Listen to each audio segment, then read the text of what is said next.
Olá, seja bem-vindo à Escola Bíblica Alameda e nessa semana nós vamos continuar falando a respeito da série Novos Começos, Valores Eternos.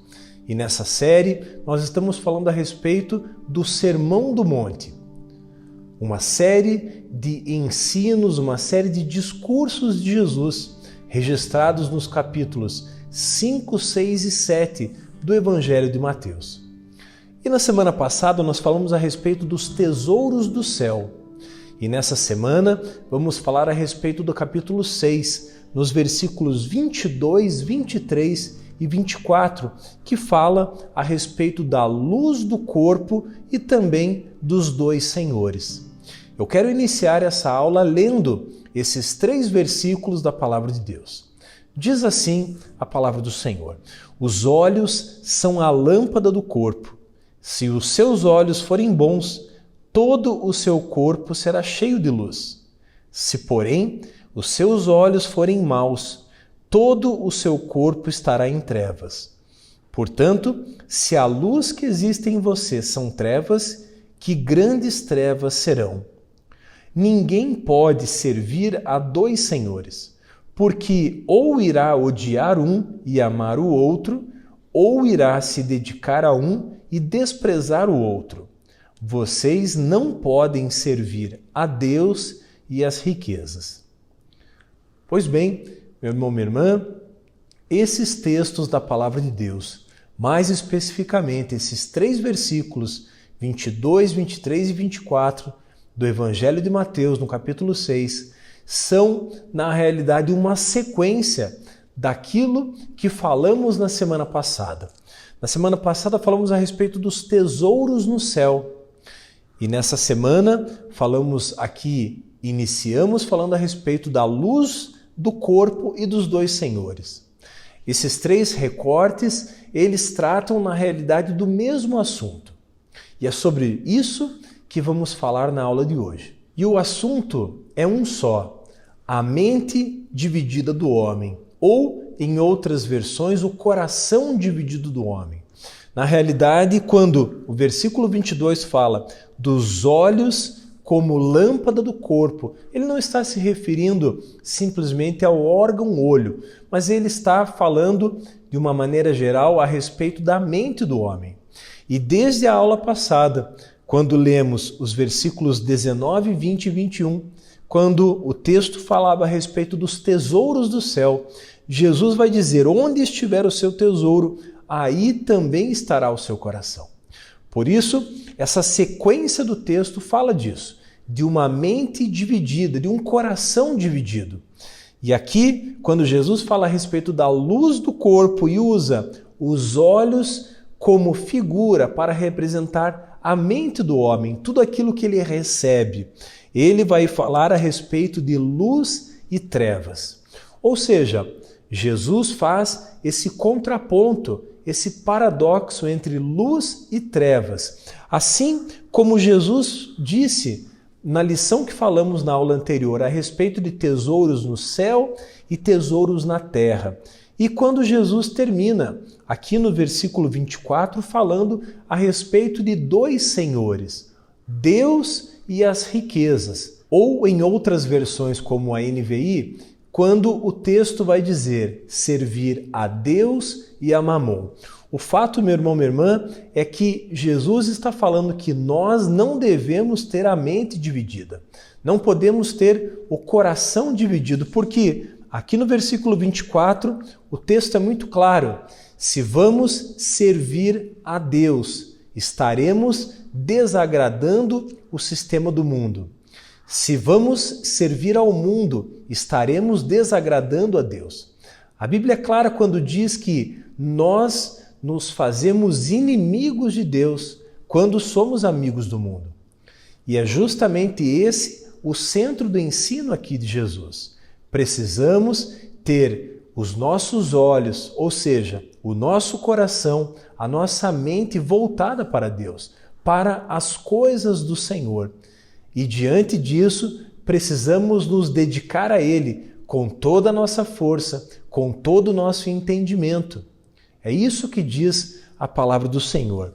Eu quero, a partir daqui, ler com você cada um desses 3 versículos para que possamos aqui descobrir algumas pérolas que Jesus nos traz aqui e que vão nos ajudar a compreender o que significa, de fato, essa tradução dos olhos como lâmpada do corpo, luz, trevas e 2 senhores. Eu quero começar lendo de maneira específica o versículo 22. Diz assim a palavra do Senhor, Mateus 6, 22. Os olhos são a lâmpada do corpo. Se os seus olhos forem bons, todo o seu corpo será cheio de luz. Aqui nós aprendemos que se os nossos olhos forem bons, todo o nosso corpo será cheio de luz.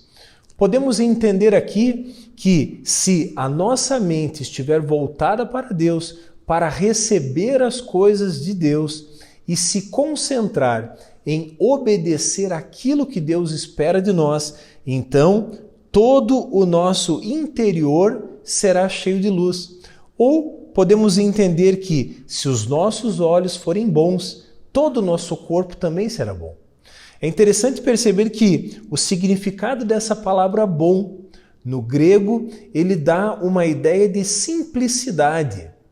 Ou seja, voltamos àquela ideia do não dividir, ou seja, de se concentrar, de ser simples em se voltar única e exclusivamente para Deus. Então podemos entender que se os nossos olhos forem simples, ou seja, se os nossos olhos estiverem voltados para a genuinidade daquilo que Deus nos ensina, todo o nosso corpo será bom. Todo o nosso corpo também seguirá e obedecerá aquilo que estamos recebendo. E aqui podemos entender que essa bondade e essa luz se refere justamente a fazer aquilo que agrada a Deus. Nós estamos na luz quando obedecemos a Deus, porque a Bíblia também vai falar que a luz torna tudo claro, a luz expõe todas as coisas. E quando vivemos em obediência e em santidade, nós não devemos temer a luz, porque essa luz vai demonstrar as boas obras que fazemos para Deus, como forma de adoração a Ele. O versículo 23 vai dizer assim: se, porém, os seus olhos forem maus, todo o seu corpo estará em trevas. Aqui, se por um lado falamos que os olhos bons dão a ideia de simplicidade, os olhos maus passam aqui a ideia de uma visão distorcida. E aqui eu quero abrir um parênteses para essa questão da ideia distorcida.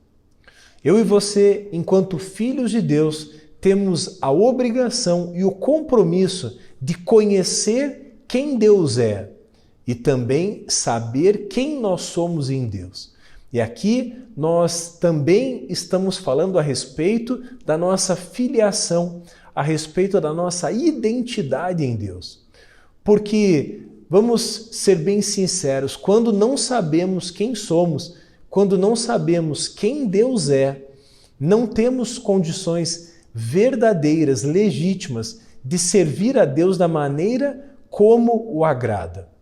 Aqui, essa ideia de olhos maus, então, trazem essa ideia distorcida, não apenas de Deus, mas também do seu reino e principalmente dos seus valores. E o versículo 23 continua: portanto, se a luz que existe em você são trevas, que grandes trevas serão. Ou seja, o que Jesus está dizendo aqui é que se nós perdermos de vista a figura de quem Deus é, a figura da obra que o próprio Jesus estava apresentando, ou seja, o reino de Deus, se nós perdermos essa visão, nós nos perderemos por completo. Será impossível servir a Deus de maneira fiel se nós não o conhecermos também na sua integralidade. É bem verdade que a nossa mente humana é limitada.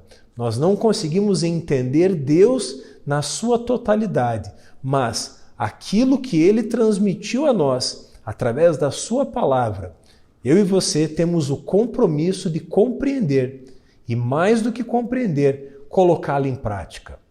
A fé e a obediência são instrumentos de Deus que caminham de mãos dadas. A partir do momento que eu leio a palavra de Deus, creio nela, eu também tenho o compromisso de obedecê-la. E aqui vale ressaltar que Deus tem compromisso com quem tem compromisso com Ele. E o texto aqui também fala a respeito de compromisso, porque o versículo 24 vai dizer que ninguém pode servir a dois senhores. Ou seja, ou servimos a Deus com todo o nosso coração, com toda a nossa força, com todo o nosso entendimento, ou vamos servir ao sistema maligno, chamado mundo, regido por Satanás. O texto continua dizendo, porque ou irá odiar um e amar o outro, ou irá se dedicar a um e desprezar o outro. Aqui também vale lembrar que Jesus vai dizer, ninguém pode servir a dois senhores. E aqui a ideia de servir é a ideia de alguém que é escravo do outro. Muitas vezes quando lemos ninguém pode servir a dois senhores, podemos, por exemplo, pensar que uma pessoa é perfeitamente capaz de trabalhar em dois empregos. Talvez metade de um turno num emprego e metade no outro. E ele pode sim conseguir fazer isso de maneira satisfatória. Mas aqui o servir significa ou passa a ideia de um escravo. Ou seja, Jesus vai dizer, vocês não conseguirão servir a um e a outro. Ou vocês vão odiar a um ou vão amar o outro. Ou seja, quando entendemos o sistema maligno do mundo e olhamos para Jesus, vemos que há um grande abismo entre eles. Não há concordância entre luz e trevas, não há concordância entre o céu e o inferno, não há concordância entre os ensinamentos de Jesus e os ensinamentos do mundo. Porque se o mundo ensina a respeito de individualidade, a respeito de egocentrismo, a respeito de uma busca desenfreada por recursos, por dinheiro, por satisfação pessoal, a Bíblia vai ensinar a respeito de coletividade, a respeito de amor a Deus e amor ao próximo. A Bíblia vai dizer a respeito de um coração liberal, um coração que se constrange ao ver o próximo passando necessidade e então tira do que é seu para dar ao outro. Afinal, quando perguntado a respeito dos maiores mandamentos, Jesus vai dizer que o primeiro é ame a Deus sobre todas as coisas. E o segundo, semelhante ao primeiro, é ame ao seu próximo como a ti mesmo. Ou seja, esses valores, em contraponto com os valores do mundo, são muito distantes. Há um abismo entre eles. E é justamente por isso que Jesus vai dizer que ao amar a um, iremos odiar ao outro. E por isso, diante da verdade da palavra de Deus, eu e você somos chamados a um compromisso com Deus, a um compromisso integral. Não apenas a um compromisso religioso, não apenas a um compromisso dominical, mas um compromisso diário. Um compromisso com fidelidade, com fé, com obediência, um amor sacrificial. Aqueles que estão dentro da nossa casa e aqueles que estão ao nosso redor, amando a Deus e amando ao próximo. E dentro desse contexto de vida dividida, de coração dividido, eu quero ler um provérbio oriental que traz essa ideia muito clara. Esse provérbio vai dizer que ninguém pode carregar 2 melões com uma mão só. Ou seja, nós não podemos servir a 2 senhores. Precisamos escolher a quem vamos seguir, a quem vamos obedecer. E o apóstolo Paulo, quando escreve aos Coríntios, no capítulo 5, no versículo 17, na segunda carta aos Coríntios, ele vai dizer: e assim, se alguém está em Cristo, é nova criatura. As coisas antigas já passaram, eis que se fizeram novas. Meu irmão, minha irmã, eu quis usar esse texto de Paulo para entendermos que, após a nossa conversão, passamos a trilhar um caminho de santidade. Passamos a olhar para o céu, passamos a servir apenas a um Senhor. E eu não sei em que momento da caminhada cristã você está, mas esse texto é um claro chamado para caminharmos em fé, obediência e santidade. Esse texto é um chamado para deixarmos de lado a dualidade da nossa vida. Precisamos escolher a quem vamos servir. Eu me lembro daquilo que Josué disse ao povo. Josué vai dizer: escolhei hoje o caminho que vocês vão seguir. Escolham hoje a quem vocês vão servir. Da mesma forma, eu e você somos hoje confrontados por Deus. A quem vamos seguir? A quem vamos servir? O apóstolo Paulo vai dizer que se estamos em Cristo, somos novas criaturas. Mas sabemos que ser uma nova criatura não significa simplesmente confessar a Jesus com os lábios. Significa também crer, colocar toda a nossa confiança em Jesus. Ou seja, quando colocamos toda a nossa confiança nele, passamos a servir somente a ele. Passamos a olhar somente para ele e entendemos que não temos mais nada a não ser ele. E ele é suficiente para suprir todas as nossas necessidades. Eu quero concluir com um trecho de um sermão de John Wesley, quando fala justamente a respeito desse texto. Ele vai dizer: crer desse modo em Deus implica confiar nele como nossa força. É reconhecer que sem ele nada podemos fazer. É saber que ele, a cada momento, concede-nos poder do alto, sem o qual é impossível agradá-lo. É ver Deus como nosso auxílio, nosso único auxílio em tempos difíceis.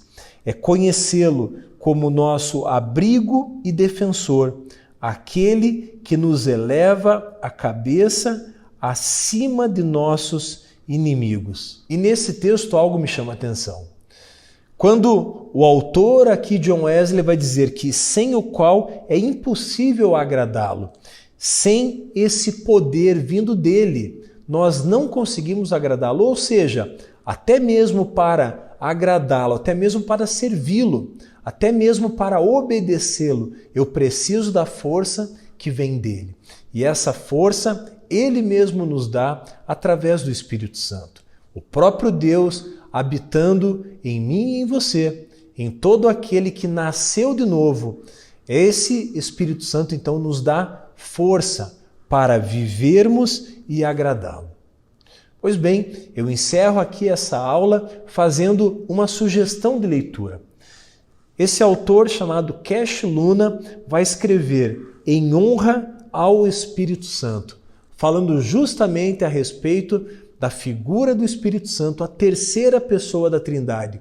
Aquele, como acabamos de ler, o próprio Deus que nos dá força para obedecê-lo, para servi-lo, aquele que nos convence do pecado, da justiça e do juízo, aquele que nos orienta nos caminhos que nós devemos segui-lo. Em honra ao Espírito Santo. O autor vai dizer, ele não é algo, é alguém. E na nossa próxima aula da Escola Bíblica Alameda, nós encerraremos o capítulo 6 de Mateus.